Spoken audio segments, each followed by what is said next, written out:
మన్నాను మన్నాను తినిన చనిపోయిరి, దీనిని తినువాడు చావకున్నట్లు పరలోకము నుండి దిగి వచ్చిన ఆహారం ఇదే.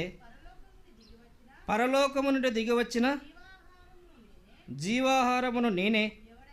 ఎవడైనను ఈ ఆహారమును భుజించితే వాడు ఎల్లప్పుడూ జీవించును. మరియు నేనిచ్చు ఆహారమును లోకమునకు జీవము కొరకైన నా శరీరమే అని.